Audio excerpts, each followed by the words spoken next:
Estou passando nesse podcast para dividir uma informação que fez toda a diferença na minha vida. Quer fazer pós-graduação, mas tá impossível correr de um lugar para o outro? Pois é, ainda mais com o trânsito. Então você precisa conhecer a educação à distância do Senac. Sabia que é nota máxima no MEC? E tem diversos cursos de pós-graduação para te levar ainda mais longe. 100% online, sem necessidade de TCC e com acesso direto a todos os professores. Ah, saber isso fez diferença sim. Inscreva-se já na pós-graduação EAD. Quer saber? Senac EAD. Rated mature audiences only. Viewer discretion is advised. Ladies and gentlemen, may I have your attention, please? It's time for the final countdown. The show starts in 10, 9, 8, 7, 6, 5, 4, 3, 2, 1. Let's rock. Broadcasting from the Big Peach of Atlanta, Georgia. A show unfiltered, unscripted, raw. The Patriot Angle Podcast.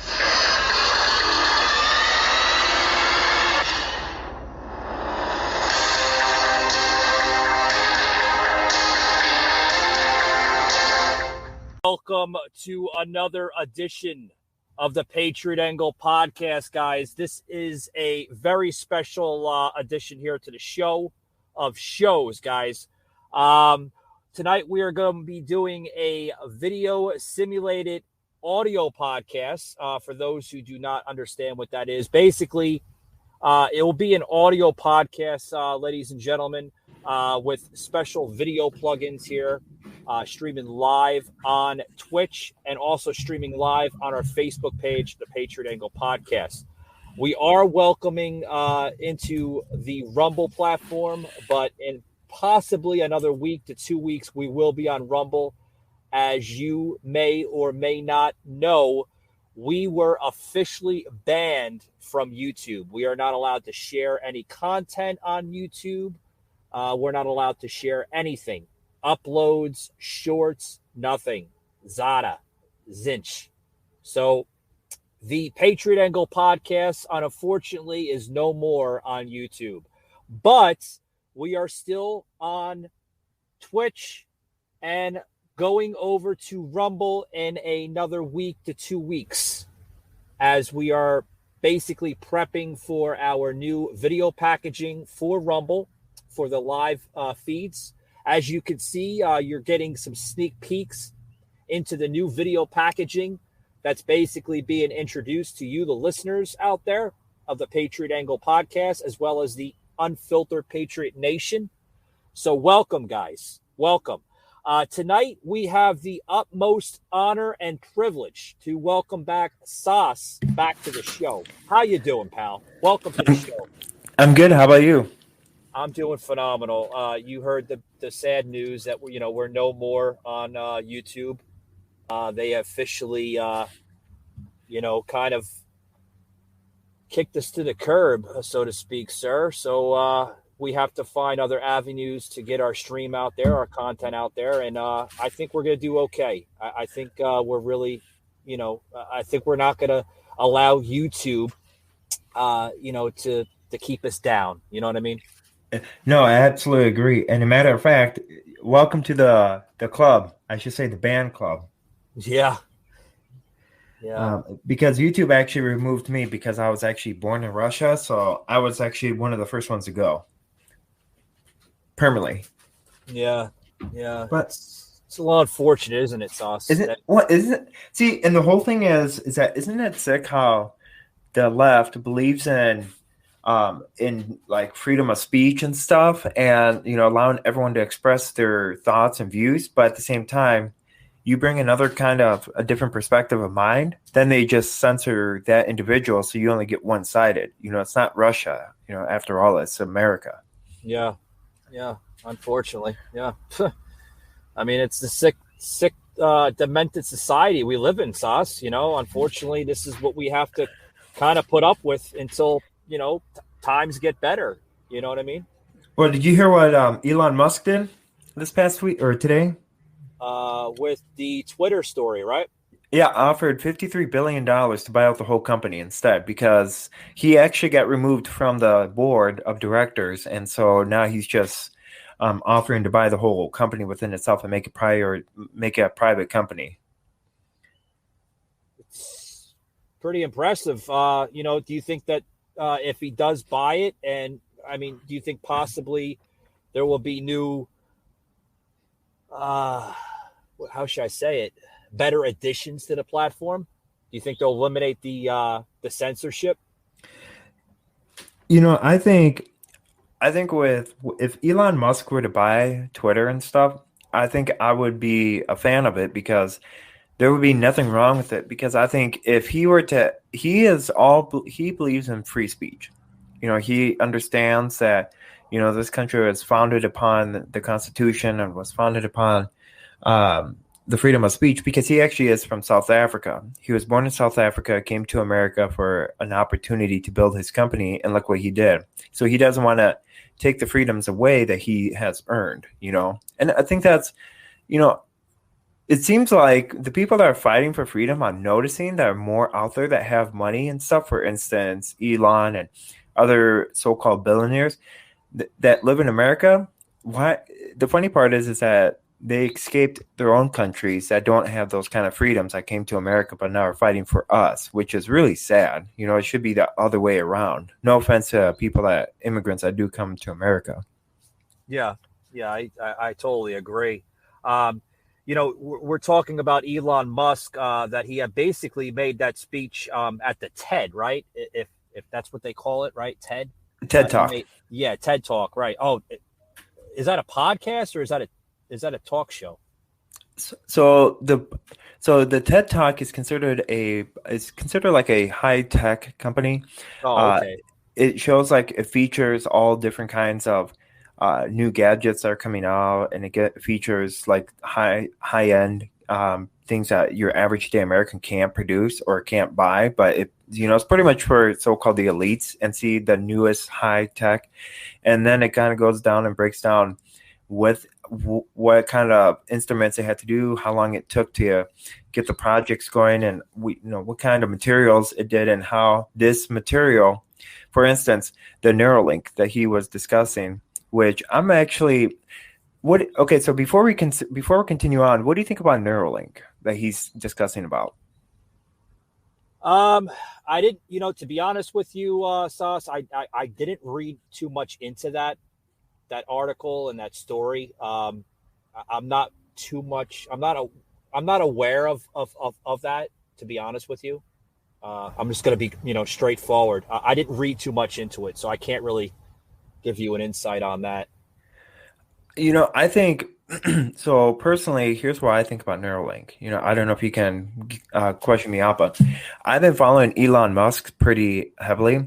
And so one thing that I understand that I'm a huge support and a big advocate for is that he wants to help people that are paralyzed and that have suffered strokes and that have dealt with this kind of knowing that, people can't get up. And so what the Neuralink does is that so when it attaches to the brain, actually wires go inside your brain, and then it's like a tiny square thing out of your skull, so on the bone. Right.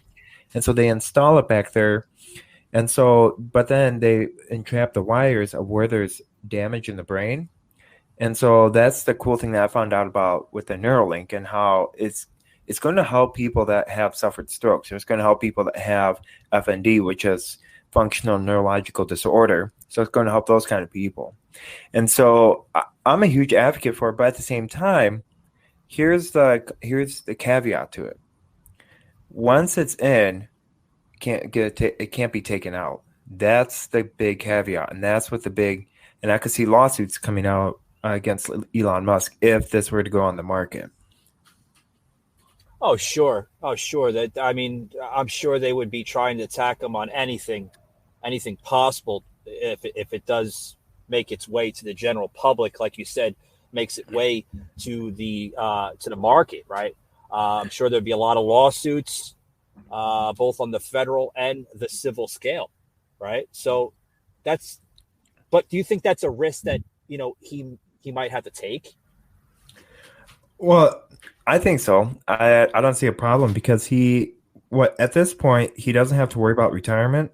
At this point he is fighting for America and also fighting to make sure the earth is protected, and through like environmental cost and through different kind of projects that he's pushing for. So I think he's doing a great job in that sense where he's looking out for the best interests of the people. Yeah.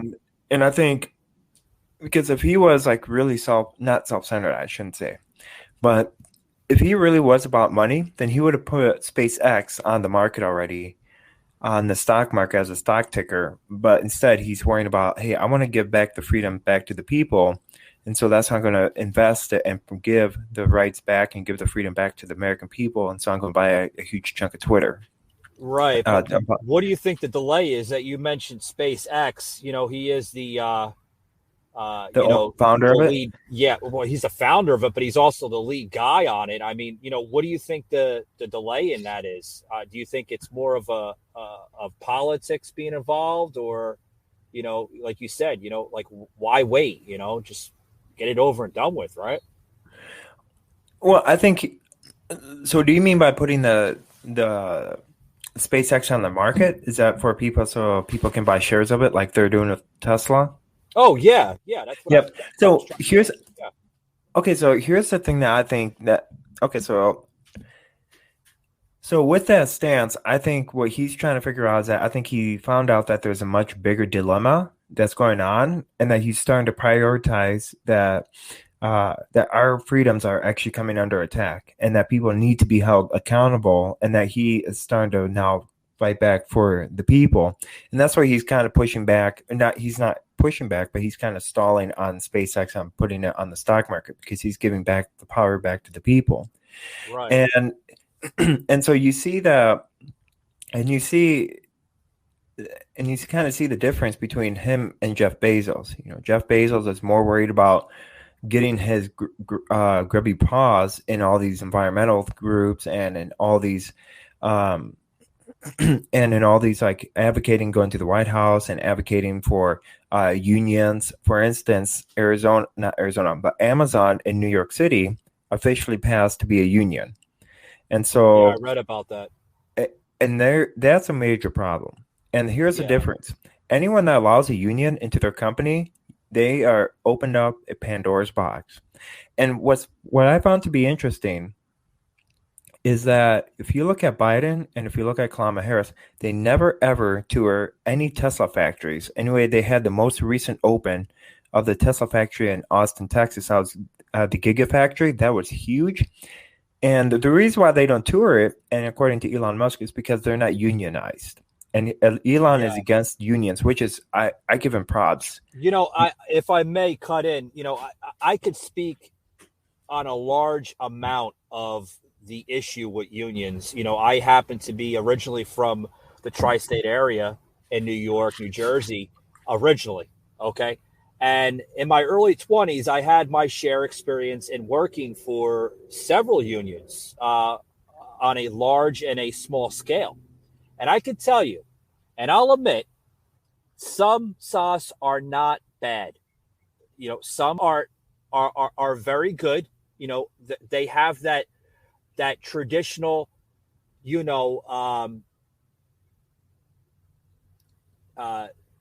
Hoffa, Jimmy Hoffa type of old school of the union, where they back you and they protect you against, corporations, large and small. That is a good union to work for. Okay. Which I've had my share experience working for some, but I will agree with you. Some have become extremely corrupted over the years. So the teachers there- union. Look at the what? teachers union. Yeah, The the teacher- teachers. Yeah, And look at the teachers union, and then you also have the vehicle company unions, like vehicle unions. So, for example, Chevy and Ford, the top two besides Tesla that are unionized. And the whole thing is that, and the sad thing is that, the problem with the teachers union and the problem is with even the vehicle unions and stuff is that they're really not looking out for the best interests of the people. All they're looking No. out for is they're looking out for the votes, and that's why they keep on hitting the unions.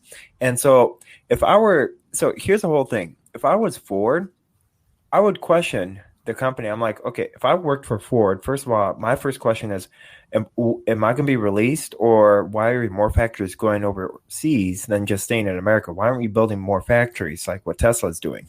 right. How come the corporate headquarters is not in America anymore? That's only a sub headquarters, and instead they're going overseas. And because the reason why they're going overseas is because you have the lower corporate tax compared to other. So America has the highest corporate tax right now. We're leading number one, and that's what's causing more and more companies to leave America and put their headquarters outside the country because they don't want to pay the 39% interest rate on corporate tax. I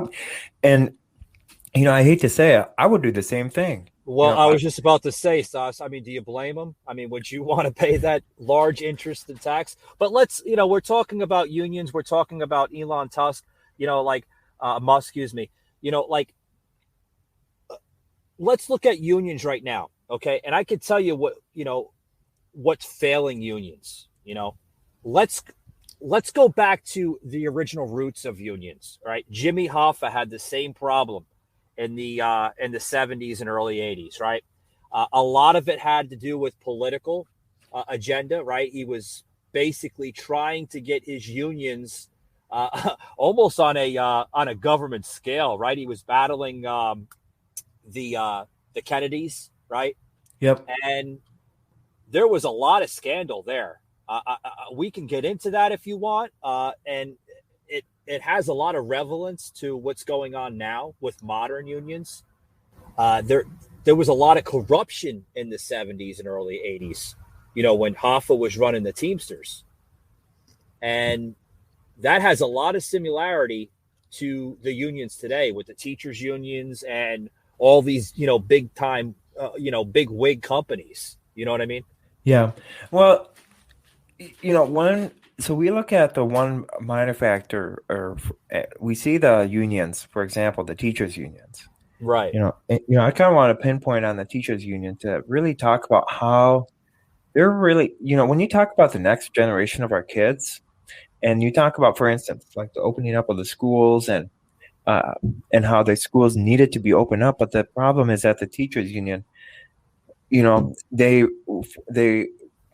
pretty much what happened is that they went to the county health directors and they went to the county board and across America and even across other, even in your local city, they did to kind of lay out the guidelines. For instance, I was with Ron Johnson in Madison, Wisconsin, about a couple of weeks ago, and we discussed about the education system, of course.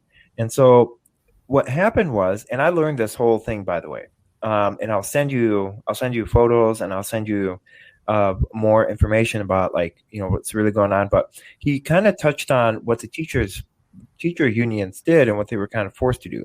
So, for instance, the whole mask wearing and why it's so prevalent in our schools and why it's also prevalent in the public is because when COVID first started to outbreak, what happened is that the school board went to the teachers and asked, what would you like to see? So then the teachers union then collaborated for each school districts and said, hey, this is what we like to see. And they brought the proposal to the school board. So then, therefore, the school board went to the county they went to the county health director and said, hey, these are the criteria that we want as a public school regarding mask wearing and regarding the vaccination status per se, and regarding the certain criteria that happen for students, the distancing, how many people can be in a classroom, and even on the school bus. And so then the sad part is that the county health directors took those ideas and they made a mandate, and they came out like they just signed it, said, well, this is what we instructed, and called it science. But that's not science. That's just called teachers unions getting a little bit more power than they should be getting. So I was blown away when I heard about that, and how Ron Johnson, you could see his reaction. He was sickened by that, and stating they did the same shit in the 70s and 80s during Hoffa. You know, I mean, this is nothing new. I mean, I agree what you're saying, but this is really nothing new. You know, it's history repeating itself. True, and that's scary, isn't it? Oh, it's extremely scary. You know, I'll quote, you know, my grandparents. They said this, you know, all the time. You know, if you don't know your history, you're doomed to repeat it. Absolutely. And not only that, but if you're gonna, we look at what's happening, and look what critical race theory is. If anyone does, if anyone is doing their homework, and if anyone has paid attention in class, look what Nazi Germany did. You know, look what they did with the education system, and look what they did for the brainwashing of the young kids, and even in the college. Right now, they're absolutely. So the fact that, the concerning part, and what should be alarming, is that we are repeating the same exact steps as what Nazi Germany did that led into World War III. And I hate to say it, but we keep on going down this wrong route, and we're going to be in a world of hurt. And it's going to be our next generation that's going to pay for. I think we're already there. We are. We're beyond the early signs and early forms of socialism. We are now getting communism. The early. Yes, I was about to say that. The early stages of communism. Look at countries of China. Look at countries of Venezuela, Cuba, certain areas of Russia. Okay, all showing that same scenario. America is going down the same paths as all of those countries. And a lot of us question ourselves saying, is it too late? Can we save America? Well, we can, but let us take a gather and understanding of how we can save America by looking at examples of these other countries, looking at what their fails and flaws are. You know what I mean? Yeah, and you know, I hate to say it. Well, no, you know what seems to be interesting is that, you know, there comes to a point where it's not really fixable anymore. You know, for instance, we had the elections, but clearly that's already been compromised, and so now our options are coming down, slimming pretty slim. You know, we pretty much have two options. You know, either we really push out to get out the vote for, you know, patriot candidates, or number two, we just demonstrate peaceful protests and show up at the school board meetings and show up at county board meetings and even show up all over and as well as show up at your local capital like I've been doing. You know, I've been asking questions and I've been getting involved. That's called being involved, because the last thing I want to see is January 6th 2.0 all over again. But I definitely can tell you this time around, if it were to happen again, it's not going to be quite as staged. It's going to be actually. And you mentioned that, you know, you do go to these you know, these protests, these you know, certain special events of hearings and all this. You know, I heard you know, your story, you know, when you went up to Capitol this past January, and I did. what that network done to you is a disgrace. It really is, making you into into some type of Marxist criminal of a domestic terrorist. That's terrible, Sauce. Absolutely. And I just want to tell you for your viewers. Okay, so I know there's now the sad part is that it's been going all over. So it's Gateway Pundit pick up, and now it's going all over Rumble, and it's going all over. But here's the thing I want to get your viewers across, because if you were to put that article on your website, I want to kind of correct it. First of all, if you look at the videos, so I went there and I knew once they started breaking the windows, I started backing away soon. And I knocked that girl off the podium, or off the the platform where the window is. And once she started kicking it, I knocked her down because I said, no, we're not going to act like this.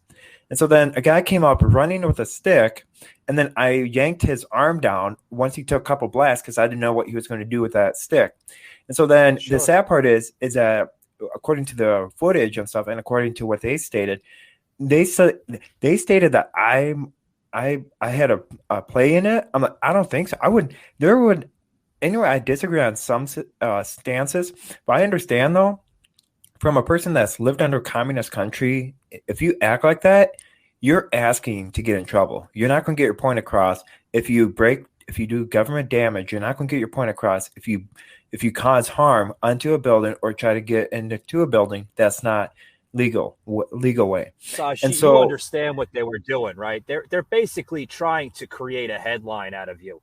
You know, they're trying to sell that story, and you said they did, right? And they made a successful attempt in doing it because they see a young man such as yourself, and these people, Sas, they know what they're doing. Okay, they go to schools, special, learning programs. They know how to make these talking points into false talking points. You know what I mean? Absolutely. And you know what's scary about it is that Gateway Pundit is supposedly conservative. Did you know that? Supposedly. Yeah, so I put that quote supposedly because they're the top out of the world. They're one of the top 150 news media outlets. And you know how I found out about the article? You're going to get a kick out of this. So good old CNN sent me an email and stated, hey, can we ask some questions? And I'm like, oh boy, what's this? And they're like, well, we saw you a picture in the article. There was an article that came out against you. And I said, well, first of all, I'm like, okay, well, number one, okay, there was no way that you know who I am. And how did you get my number? That's number one. Number two, I want the proof of where you got the article because you never know. I might have been in the background or I might have been just like, one of those non-important characters. And if you look at the footage, they pinpoint me, which is you can clearly see they did target me. And then number three, they might describe and they might have like just one photo or two photos. But that's number three. But when they sent me the article, and I sent it to you right away once I'm like, I can't believe this just happened. And it was, I was thinking about you. I'm like, I wonder if Michael would enjoy this because he's probably thinking, well, it's probably you're in the background or just not really important about the article. What was your thought? Well, myself, I could tell you this. Myself and a couple of people here at the podcast, producer Eric, and a few others that work here on the show, we were actually looking at those images, Sash, and some of the images, even with we've seen the little circle there, and we're looking at it and we're like, okay, they're trying to say something here that's really not happening whatsoever. I'm reading the article in that what was it? You said it was Gateway Pundit. Yeah, Gateway Pundit. Yeah, we're reading that article there, and we're just reading every little thing there, and I'm like, okay, they're saying that he's doing this, and then they're changing the scenario around, and you have that, you almost have that blank stare on your face, just about, you know what I mean? Like, okay. This is something entirely different from what they're pinpointing it. You know what I mean? Oh, so, absolutely. Yeah, absolutely. It's okay. So if I may ask, what did you? Okay, so when I sent you the article, I said, "Hey, you might want to take a look at this." Did you think I was just like in the background, or did you think I was like not that important of a character? They're talking about another aspect of a character. Well, I mean, Sash, there was like thousands upon thousands of people there in the crowd. So, I mean, I could say you were just an ordinary person, right? I mean, that's my personal opinion on it. And so the bigger question is, I mean, out of all the thousands of people that were actually Potentially, I think there were about 3 million or so, but there were about hundreds and thousands of people that actually showed up at the Capitol. But the bigger question I have is, out of all those thousands of people that were in that, like, when they spanned out, why couldn't they focus on other people? For instance, why couldn't they focus on that FBI operative that, once tear gas started coming out, they had this blonde woman, and I took a photo of it, and I'll be happy to send it to you. Sure, and why couldn't they focus on her? Instead of, once you, for instance, I stayed there for a little bit, I would say about an hour or so in that position. And I was trying to get people away from breaking the windows, and I was trying to get people like away from doing all the bad stuff. But what I found out to be interesting is that once the FBI operative got in there, and she had blonde hair, she was dressed up, and she was on her phone the whole entire time. Well, first of all, how can you make any phone calls? And she was making phone calls. My question to ask Gateway Pundit is, if I, for example, were to like be on my phone, well, they shut off our cell service right at 9:30 a.m. and that's when the Capitol was breached. Okay, that's number one. You didn't have any cell service whatsoever then when you were up there, correct? No, not at all. The thing is, I can't even post anything on Facebook. I can't even talk or call anyone. And they shut the Wi-Fi off, and it was all at 9:30. And so at 9:30, if you look at some other footages, at 9:30, that's when the Capitol was actually breached. And President Trump was supposed to come out at 9 o'clock, but he came out at noon specifically to state, hey, something bad happened, and there is something up. And so he deliberately came out late because he knew that there was a major problem going on. Yeah. And so the fact that, I should have been on my cell phone, I should have been making phone calls, or, I should have been like looking at the doors and stuff is completely wrong. First of all, I love to talk, I love to meet people, and so the fact that I was supposedly talking to people, I was supposedly making sign language, and I was like focusing, like looking away from the crowd and stuff. Well, my whole thing is that if you're in that kind of a crowd, there's going to be cameras. There's going to be cameras pointed at the door. A large protest in that. I'm sure there's going to be cameras. There's cameras all over the damn place. Yeah, without a doubt. And then what the funny part is? There was a couple media people standing right next to me. So how come they didn't? That's what I found out to be interesting. The only reason I found out there were media people is because they had special backpacks and they had like video cameras, like TV cameras. So that's the only way I found out about it. Well, why couldn't they focus on those people and say, well, what were they really doing there? Or how come they weren't? And so you would think the TV cameras would position their cameras and ask me, hey, what are you doing at this rally? What do you see, the outcome and all that? But they didn't. And so, that's the negative. That's the negative bias of a media sauce. Yeah. It is what it is. Guys, what you are hearing on the podcast right now is Soslin, which happened to be up in the Capitol during the January 6th event. And he is giving you his inside story of it all. More on this, guys. We're going to take a quick commercial break, and we'll be right back after these words. Don't go anywhere. Fake news, big tech, and blue state liberals stole the election from President Trump. But here in Alabama, we're making sure that never happens. We have not and will not send absentee ballots to everyone and their brother. We banned corrupt curbside voting, and our results will always be audited. I'm Kay Ivey. The left is probably offended. So be it. As long as I'm governor, we're going to protect your vote. Hulu has live TV? Hulu has live sports? They do. Hulu has live news? That is correct. And Hulu also has Live talent show. It also has over 75 live channels. Woo!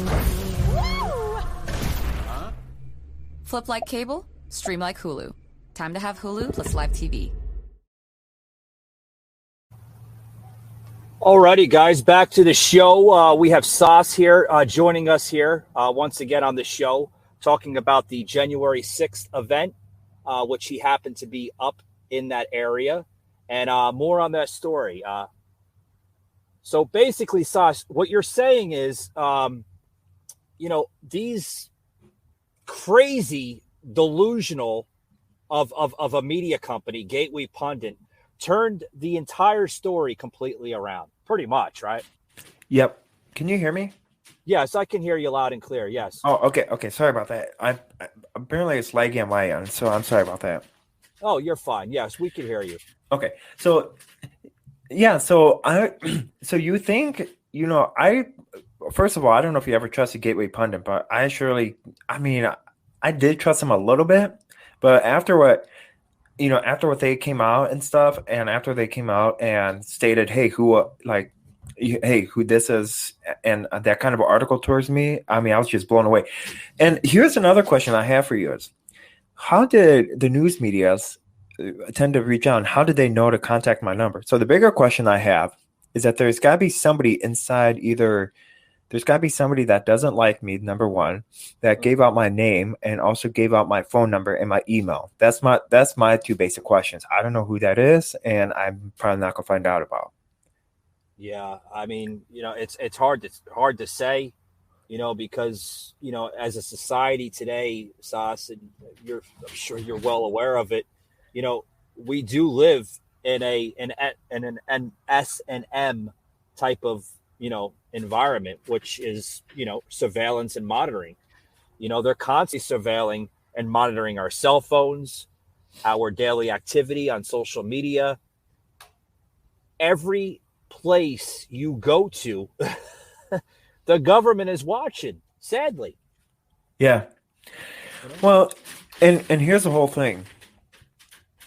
So here's the whole thing is that I found out to be interesting is that I don't know if Gateway Pundit did this as a slandering thing, or they probably wanted to spark some I don't know what do you think their goal was? What was their end goal at the end of the day? What do you think? What do you think about that stance? What do you think they're here's my view on it, okay?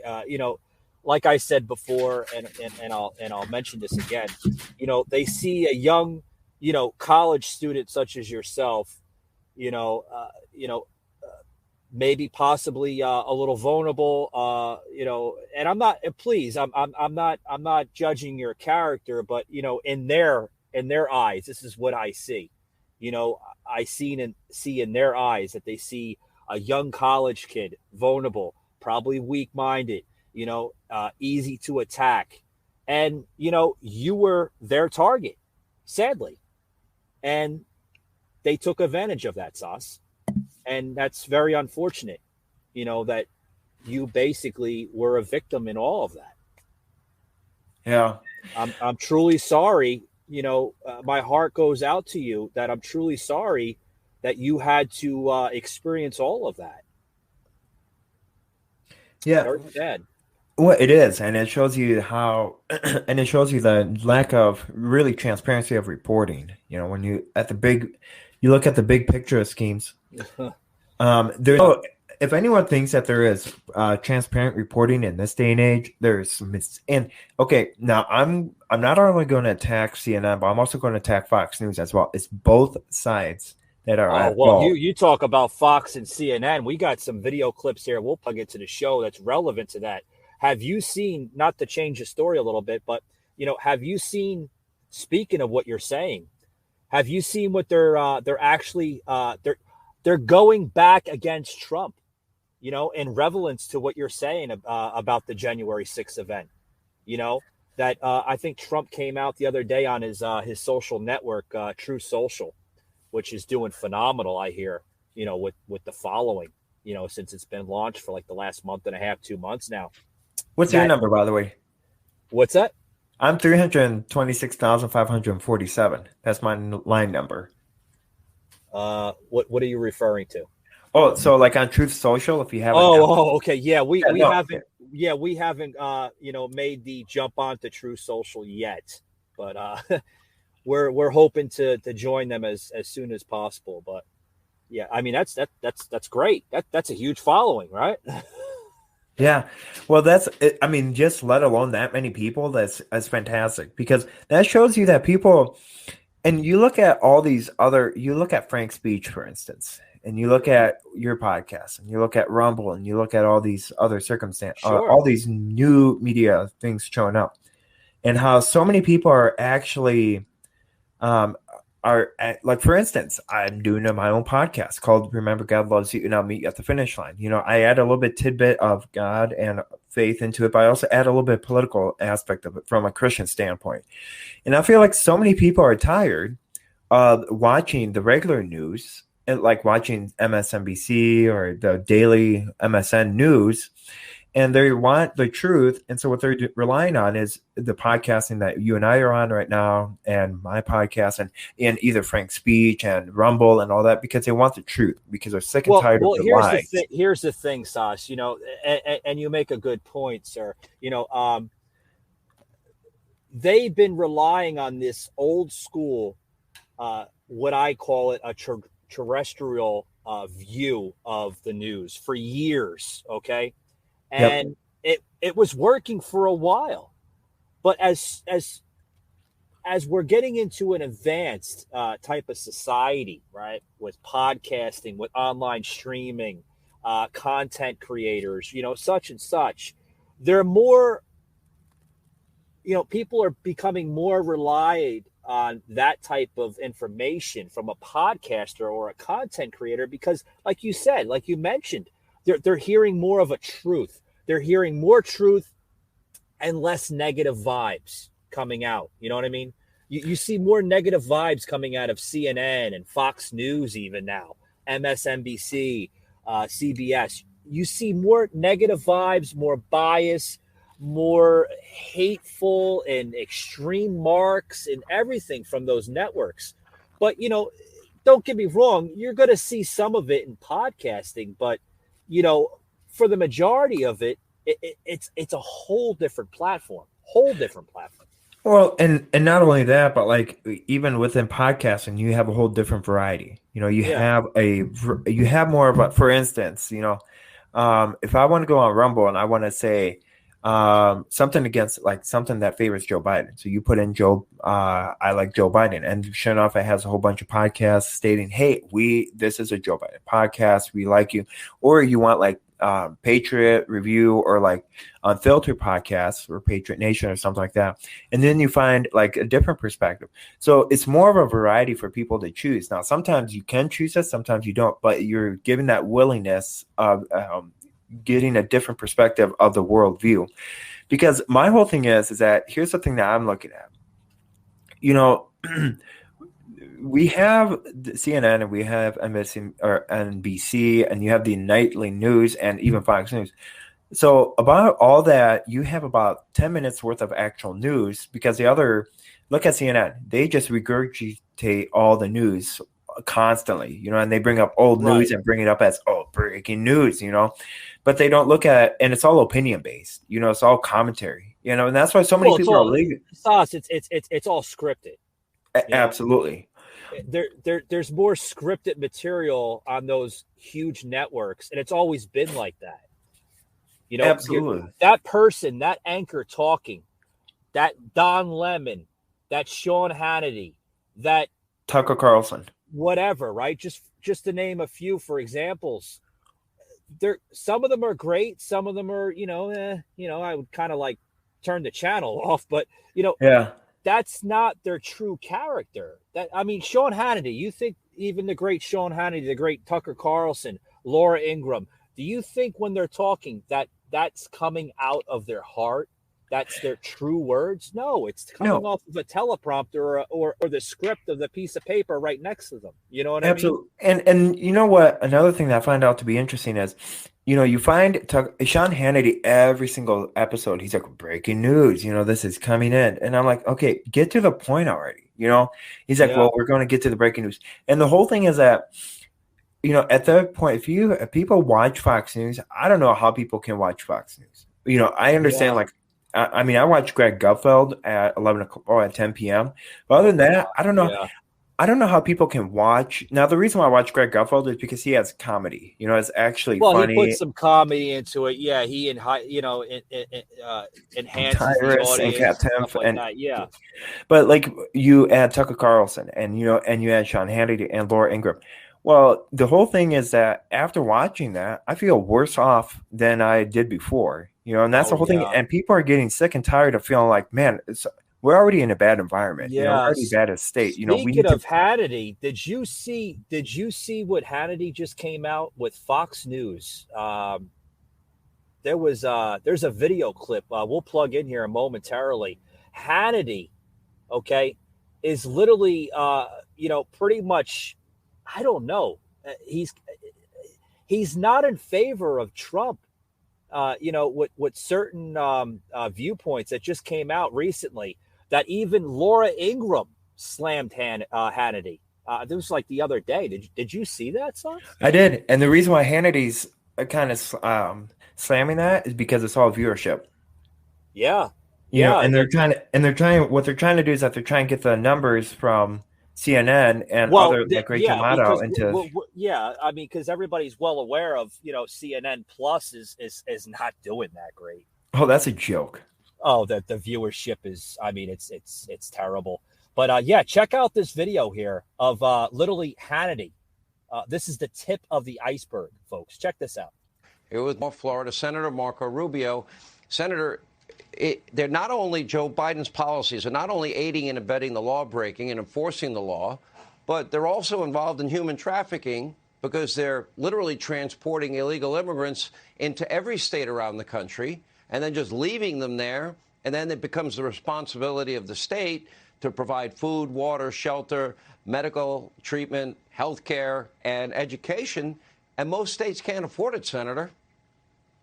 Yeah, that's right. Look, I think that what's happening here, but that's the tip of the iceberg, by the way. The stuff that you're seeing now is the tip of the iceberg. As an example, in Florida, there's this Pelosi puppet, this Congresswoman Val Demings, that Chuck Schumer handpicked to run against me, and she's in favor of completely open borders, of allowing illegal immigrants to vote, of not deporting people even if they're gang members. She's raised $30-something million for her campaign as a result of these stances. This is, I think the Speaker Gingrich was on just a moment ago, and he talked about this is about values, this is about principles, and they're wacky. These are radical ideas, and what you're seeing, the images you're seeing, are just the tip of the iceberg of the kind of agenda these people want to follow. No country in the world would allow the lawlessness that we have with our immigration system. None. We just talked with Newt Gingrich about the border disaster, the Afghanistan withdrawal disaster, the lack of urgency in Ukraine, the economy, 40-year high inflation, wholesale prices, a new record, 40-year record of inflation, energy now double what it was under Donald Trump when Joe Biden inherited energy independence. Crime out of control by defund, dismantle the police, and Joe Biden even ran out of COVID tests around Christmas, going into the third year of a pandemic. I don't know how you can do any worse than that. You really can, and I think if you look at every major issue in front of this country, everything is worse than it was when Joe Biden took over. Everything is worse than it was. And frankly, that's why I need people's help. I'm asking them to go to MarcoRubio.com because I'm being outraged because this movement from the left, they know they can't win the election on these issues. What they're trying to do is raise tens of millions of dollars to destroy people, lie to them. Obviously, they'll have a lot of help from the mainstream media. So I need people's help to fight back against this because they don't want to hear that story. They don't want people hearing the reality that on every issue, immigration, the economy, our national security, our standing in the world, we are substantially worse off today than we were in January of last year when Joe Biden took over on everything. Your election is critical. This is a bellwether election year because it's Florida for the Senate. I'm talking about specifically. It's Georgia. It's North and South Carolina. It's New Hampshire. It's Pennsylvania. It's Missouri, Ohio. It is. You see that there, Sauce? You see what they're trying to get at, right? Absolutely. Yeah. Yeah. It's bad, and you think it gets even worse. The liberal show, the nut jobs from The View, I mentioned maybe about 20, 30 minutes ago, on the show tonight with when Donald Trump, see, they're all attacking each other. See, that's what I'm getting at, Sauce. They're all attacking each other. and they're trying to get that gram supremacy of networking. They see where networking is going, Sauce. They see it. They see Absolutely. the difference, what we were just talking about between podcasting, modern podcasting versus bias, corrupted mainstream media. I'm not bashing, folks. I'm not bashing Hannity. Okay. Hannity happens to be, somewhat of a conservative still in his own mindset. Tucker Carlson, Laura Ingraham, they're great people, Sauce, but they're all trying to regain the supremacy of the networks because they see where the networking is going. They see what's going on with CNN. Absolutely. And, the whole thing is that, okay, so I think the only way that Fox News and, can actually save themselves as of right now, or I think even retain more, is if they just focus on per commentary thing for Sean Hannity, they focus on for the first 5 minutes, and I think one thing that actually kind of does bother me is that the lack of participation, the lack of questioning real true Americans and see what their real thoughts are. The people that you see on Sean Hannity, which I don't watch anymore, because you see Lindsey Graham, who's a fraud. Okay, you see Ted Cruz, who doesn't have a backbone, and then you also see all these so-called ex-president or former President Trump staffers who backstabbed him. Bill Barr, and you. Why on earth would you interview those kind of people for issues that are pertaining to like gas and to the economy? Why don't you talk to your average day American? That's how you get people onto the show, not onto the show, but that's how you get people to retain, and that's how you get viewers even to skyrocket. Because going to the View and watching the View, I don't watch the View because it's just it's garbage. It's garbage. Literally garbage. I mean, I don't understand how they still have viewership. I don't even know how they're getting viewership. I think they're paying them. They probably are paying them. But how is this allowed? Stuff like this is allowed. And this is my next point here. Stuff like this garbage here, Sauce, that is allowed to be viewed on national television. But stuff like what you and I are talking about here on a podcasting network, okay? Any network for that matter, large or small, okay? We're talking about something right now. It's automatically fact-checked. It's automatically censored. It's automatically this and that, shadow ban. Shit, they'll go to the end of the earth to destroy you as a content creator, a podcast host, or even a vlogger for that matter. They'll try to delete you from existence. But stuff like this, and folks, I'm going to get a little unfiltered here. So if this is not for you, I'd highly advise you leave the room. But shit like The View is allowed to be aired on national television and everything else. They talk in such disgusting behavior. I know from time to time, Sauce, I'll get a little unfiltered and a little under raw, right? I mean, that's my show is all about it. But I'm expressing it in another way. But the difference between you and The View is that you don't denigrate you don't denigrate and commend Adolf Hitler for his wonderful job, aka Whoopi Goldberg did. And the only thing that she did was get a 2-week suspension, and even then she complained and she threatened to leave the show. And so then they cut her 2-week suspension into like a week suspension.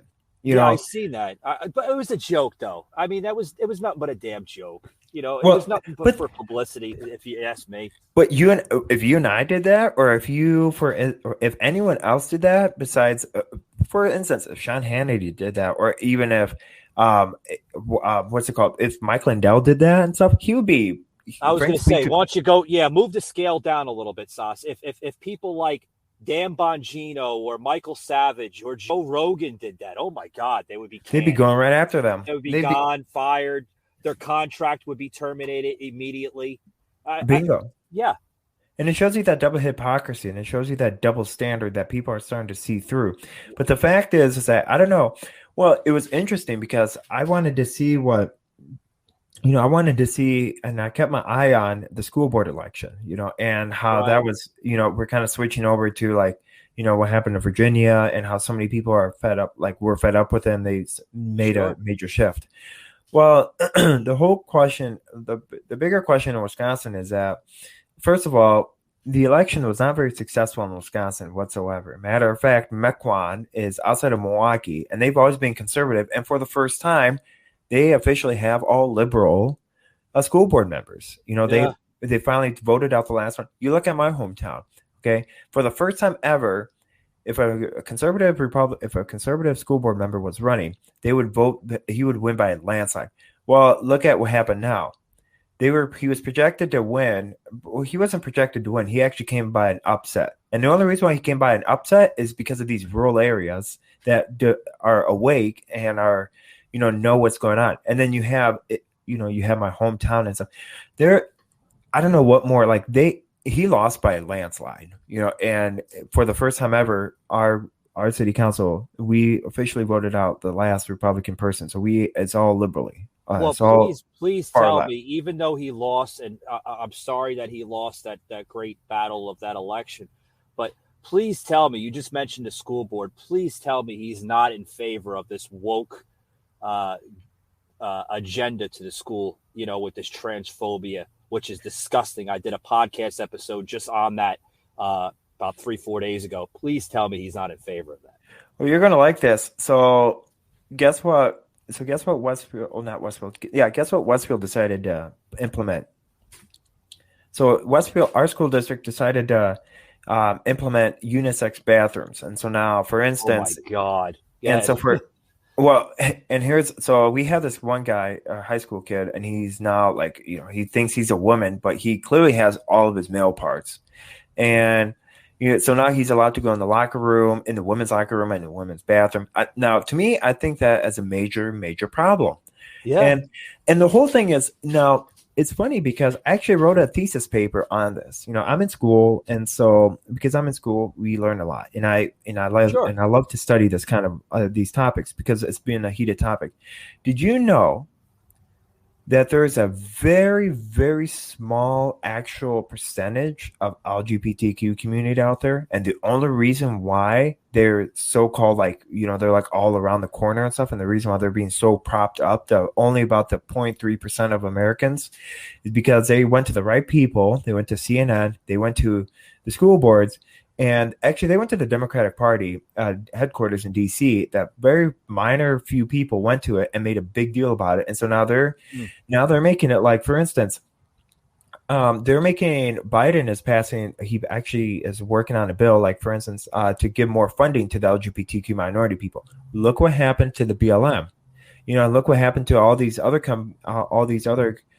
corporate factories that are donating to the BLM and now to the minority people. Right. You mentioned. Do you really think all that? Now, I kind of joked around this. I'm like, maybe I should put equality or LGBT, the alphabet people. Maybe I think I should put the alphabet people on GoFundMe and put $50,000 and actually just only give $1 to the Human Rights Campaign. But here's the thing, Sash. You mentioned that there's a very small majority of LGBTQ plus in that area where you go to school at. Is that mainly a conservative or a blue territory of that area? Does it lean more blue or does it lean more red? It leans more towards Russia 2.0. Yeah. Oh, okay. And the only reason why it leans is because for the first time ever, about the beginning of March, I was actually escorted out of the city hall meeting, in handcuffs. Well, hold on. Before you get into that story, the reason why I say that is because, or I think you understand why I'm saying this, folks, is because you have a certain area that will lean towards that type of agenda, such as LGBTQ plus. If it's more leaning towards a blue, mainly Democrat, you will have that lean to that. We see that here in Metro Atlanta with the LGBTQ plus. That has a huge impact with Georgia Tech and the other colleges in the Atlanta area. So because it's more of a blue Democratic area. Atlanta's always been Democratic. But in other areas, such as Athens, which is another huge area in Georgia, the University of Georgia, the Georgia Bulldogs, right? That is more of a conservative Republican area, and the LGBTQ plus is not as high as it is in Atlanta. So that's the only reason why I was asking that question, because another thing is that there is, okay, so you know how there's so many, like there's like this massive push for like, when I thought like the LGBTQ, I thought like there were all these pride parades and stuff, and that realistically, I cannot find a transgender person. It's like finding a pin, or it's like finding a needle in a haystack. Needle in a haystack, yeah. yeah. And I go to Madison a lot, and they cry out all these LGBTQ and stuff.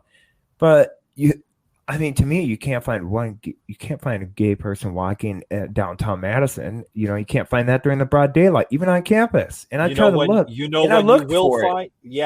when you will find a gay or a transgender or whatever, you'll find one real quick when cameras start rolling. Oh yeah, CNN comes in town, MSNBC. They'll be coming out of the haywork. They'll be coming out of the sewers all of a sudden. Or you pull up the TikTok. Hello. Hey, how's it going? Oh my God. Yeah, the whole fakeness will be coming out because they'll be getting their little 5-10 minutes of fame.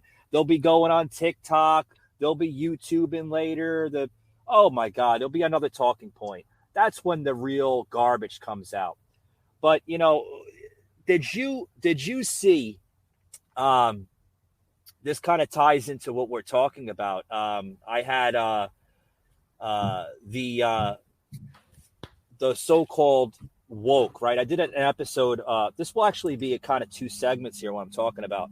I did an episode yesterday about the Church of Woke. Okay, and this ties into what we're talking about, right? Transgender, right? This and that. Hello? Yes, can you hear me?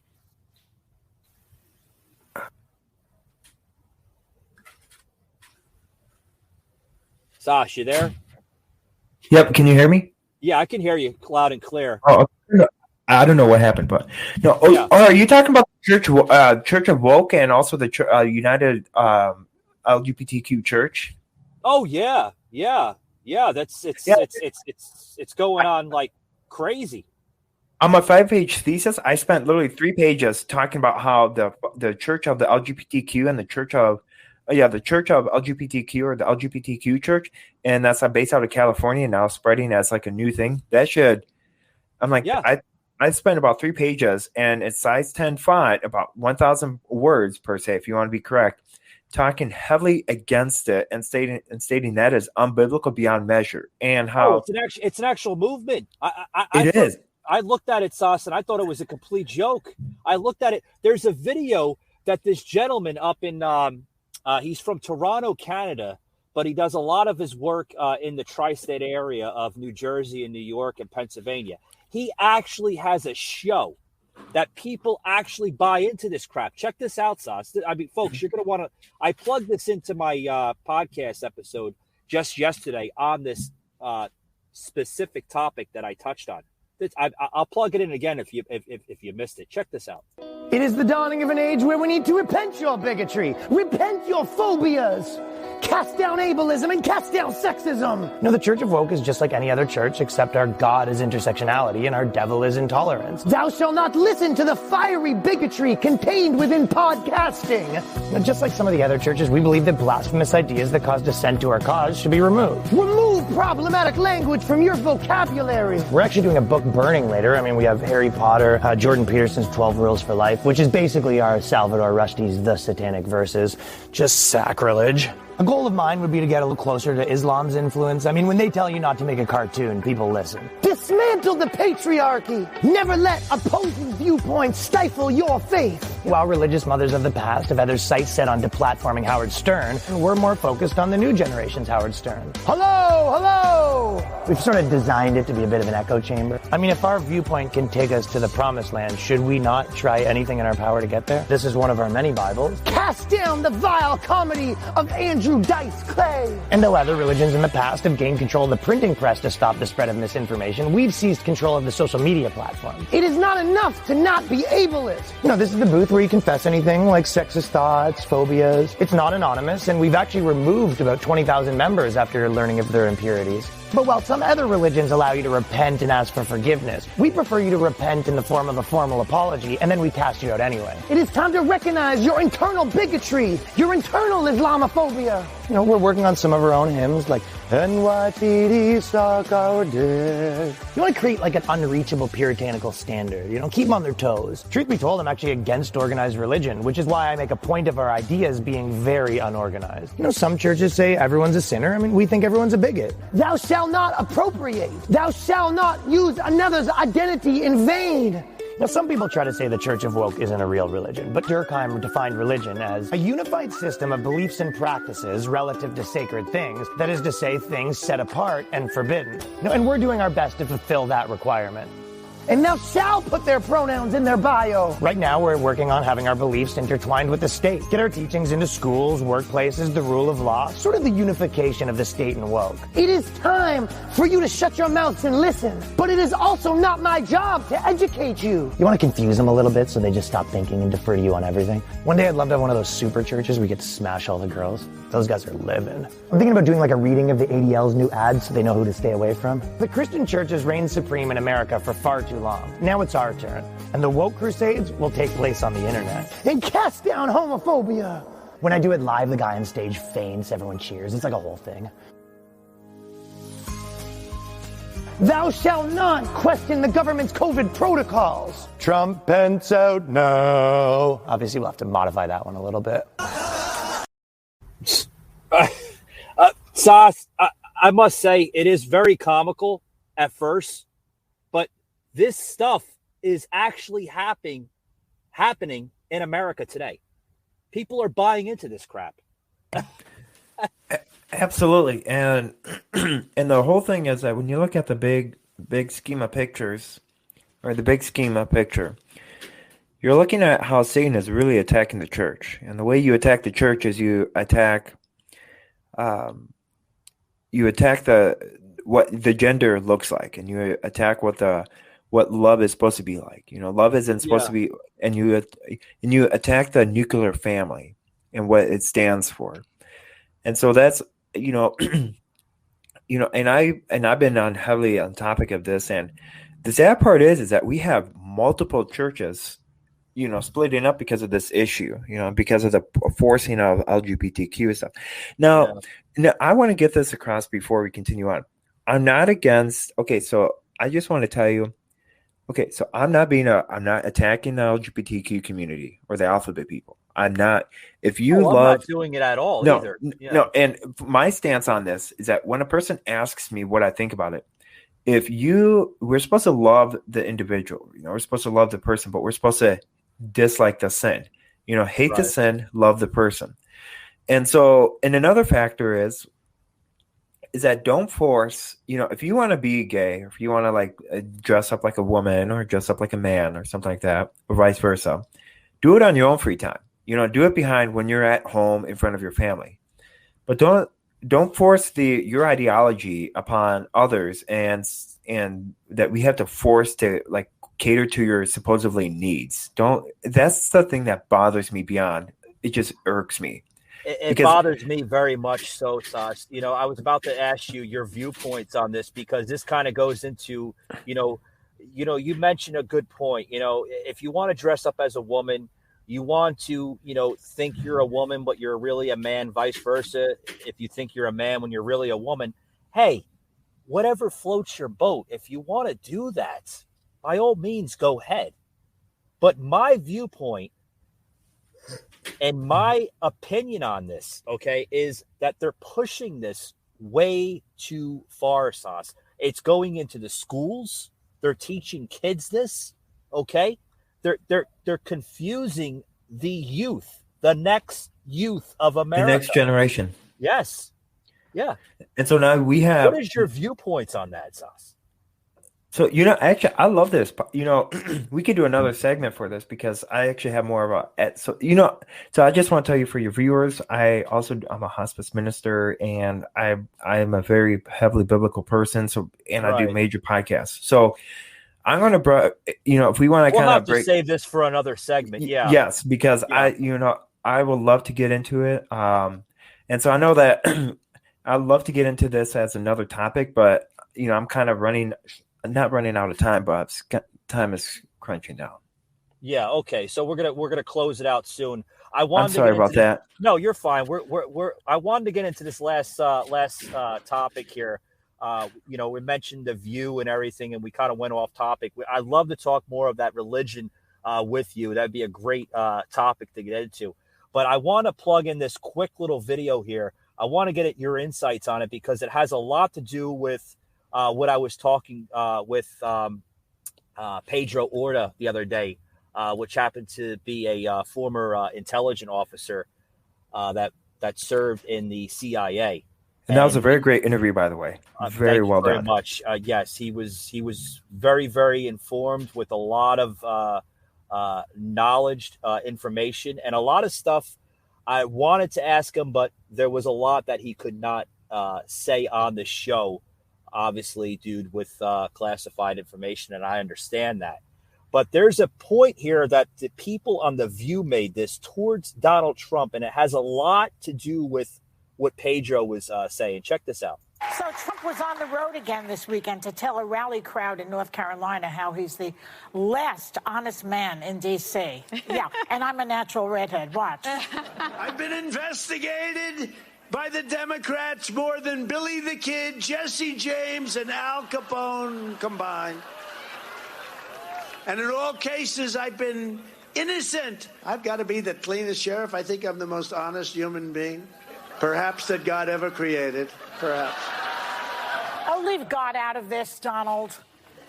And back in the real world, evidence is piling up that he and his lackeys did, in fact, try to steal the election. Congresswoman Liz Cheney says the January 6th committee has evidence that crimes were committed. And CNN has texts of Donald Jr. sharing strategies with Chief of Staff Mark Meadows to keep his dad in office before election results were in, claiming, quote, "We have multiple paths we control, and we control them all." Oh, shut up. Shut up. Oh, we have evidence. We have evidence. That evidence could be fabricated over the freaking weekend. That false evidence. See what they're doing, Sas? They're pushing this January 6th for some strange reason. They know that they failed on the Russia collusion scandal. They knew they failed on the Mueller reports. They're still trying to push this January 6th crap. Absolutely. And you see that's a huge problem, and that tells you that the only way, so what about this idea? What happens if they keep focusing on that January 6th in order to keep their viewership? Because once they talk about the real problems of the world, for instance, the gas prices or the inflation, how the inflation is at an all-time 40-year high and it's increasing. We're about to have another FED rate hike next week. And so the only way that they can get their viewership and get people aware of it is if they say, oh, if you tune in for tomorrow, we're going to show raw footage and we have evidence. Well, if you have the evidence, if you really have evidence, why don't you bring it to the DOJ? Why do you have it yourself? Aren't you committing a crime there of withholding evidence? That is a valuable point, and I'm about to plug this in because we know you have to get going here. I really want you to see this video before we depart here off the show. With Pedro, literally saying the very same thing as you said. Check this out. You know what I mean? Everything is woke. Everything is canceled. 1 minute, you're allowed to say something on YouTube or social media. The next minute they're fact checking, they're bringing out the people, in Silicon Valley in the basements, I would like to, call it, with fact checking. So it's getting a little, ridiculous, if you ask me. And it needs to stop, Pedro. What are your thoughts on that, sir? We're dealing with mindsets, ways of thinking, ways of behaviors. And these behaviors have been building through time. I mean, we can go back and look at it as the nation began to transform itself, the 70s, the 80s, the 90s. And then all of a sudden, it really started going downhill, predominantly in the last 10 years, more so in the last probably 5. The wicked people will always. Yeah. The wicked people, as he said, and I'm going to close this right here saying this with him, the wicked people will always be wicked, Sas. Absolutely. And great quote by Pedro Israel Orta, a true patriot of this country. He sees the corruption firsthand, what he calls it, the deep state amok, which was a very, very good podcast episode, I must say. Probably the most in-depth podcast episode I've ever done on this show.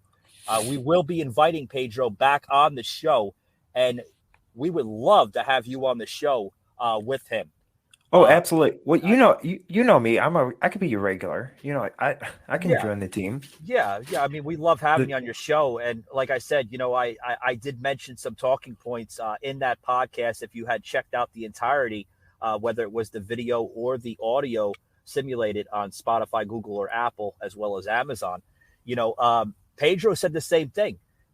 I served in the U.S. government for 19 years. I seen the corruption. I seen the deep state amok being ran through different types of administrations. Okay. And the whole thing is that it's not only within the government, it's also within your military, and this is what, and I just want to tell you, because I encountered this myself. And so we could do that for another topic of how really the true look at the military and stating how I really got sick and how I got paralyzed from the neck down, because it's that corruption that led to it that caused me to get and really I would sick. love for you to share that story, because I think that would be the only time you would be able to share that story, Sas, because if you went on a regular talk show, CNN, they wouldn't allow it. No. They wouldn't allow it because they don't want the truth exposed. And I'm No. sure there is a lot of truth behind this that, they put you through. And that's very, very sad as a military personnel. And it's not only the military, but it's like how I was treated just because of where I came from, and how just because you have a Russian name, and that's just, okay, here's going to be a little caveat, or here's going to be a little sneak peek to the next episode if we want to do it. So pretty much what happened was, long story short, I get to Japan, and then I get slapped with a Russian agent whole fiasco and stating that I meddled in the 2016 election, and it took about 3.2 million of your tax dollars to vote or to do a full investigation on my whole thing, and stating what I did on November 6th and what I did on November 6th and 2016. And long story short, it ended up where my supervisor ended up throwing coins and dehumanizing me and causing me to get paralyzed from the neck down. And long story short, the military didn't tell my parents what was really going on. That's terrible. That's a little sneak peek for your viewers. So if they want to stay tuned, I'm going to be very excited to talk about it. I don't mind that being a little bit of a lengthy one, because that is a true testimony to really expose. We will have to have that. Yes, we will have to have that. And we're going to have to share that, another episode. I'd like to have that episode with you. And I would also like to have that religious episode with you as well. We just basically talked about, because these are really, really good key talking points. And I think the listeners, they deserve this, Sas. They deserve to hear this, because you're not going to hear this anywhere else. CNN's not going to talk about it. You know why they're not going to talk about it. I mean, it's plain and simple, Sas. They're ran by the liberal machine, Absolutely. And not only that, but they're also ran by China. Well, they have a lot to do with, George Soros. Who is not even, George Soros is not even an American. He was born in Austria-Hungary. He should have been, you want to talk about bigot and racist? That is the key definition, and that's a key proponent who is a bigot and a racist. Because well, you could take a look at Michael Savage, labeled him very well, Dr. Savage, on the Savage Nation podcast. Soros is trouble. I would stay away from him. Absolutely. So as I conclude, if your followers want to follow me on Spotify, I have my own Spotify. I finally had to break away. Facebook did a good due diligence of me not posting anything besides messaging. But if your viewers want to follow me, they can follow me at Remember God Loves You, and I'll meet you at the finish line podcast. Or just put SOSLAN, Soslan Teemanson, and then it'll show up as Remember God Loves You, and I'll meet you at the finish line. That podcast is if you want to grow closer to God, and if you want to kind of mix it in with personal experiences to a little bit what's going on in this day and age and how to keep positive through it. You're welcome to give a listen to it for your viewers. Sauce, I love the SOS. The reason why I love it is because I like the abbreviation SOS. Save SOS. our ship. Save our ship. And the funny part is, I'm on everybody's device. SOS. Yeah. And I have an emoji after me. Yeah, save our ship. That's what I. Or save our nation. Or save our nation. SON. Yeah, that's my last three letters of my last name. I wish we had more time, sir. It's always a great honor and a privilege to talk to you. You're such a man full of knowledge and inspiration, and I truly hope that you don't give up, not only on yourself but on our country, sir. You know me. I came way too far to only give up now. Yes. The moment I give up. Actually, I will give up once I'm 6 feet in the ground, and then I'll get the crown of glory in heaven. So we have a lot. You and I have a lot of fighting to do, and so do your viewers. But we have to educate your viewers in order to fight. That's the important key. The more we spread the conservative movement, the MAGA movement, the everything that's great about this country movement, that's when we get our country back from the tyrants in government. And communists. Yes. Amen to that. Sauce, it's been an honor. Thank you for joining us today. And remember, guys, you can follow Sauce with everything that he had just mentioned on the show. And we will put this in the show notes on our audio simulated podcast platforms. You can view it on Amazon Music, Audible, Spotify, Google, and Apple, or anywhere you hear a podcast. Thank you very much for joining us today, guys, and we will see you next time.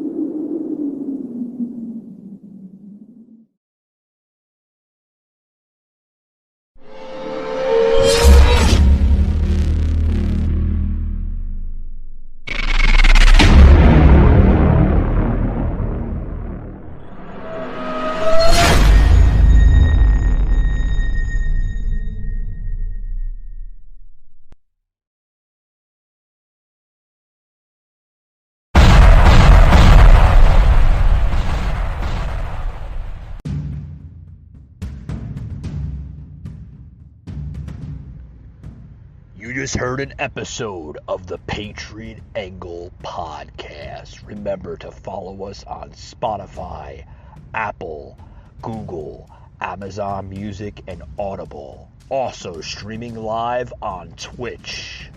Remember to follow and like us, guys, for unfiltered, uncensored, raw content.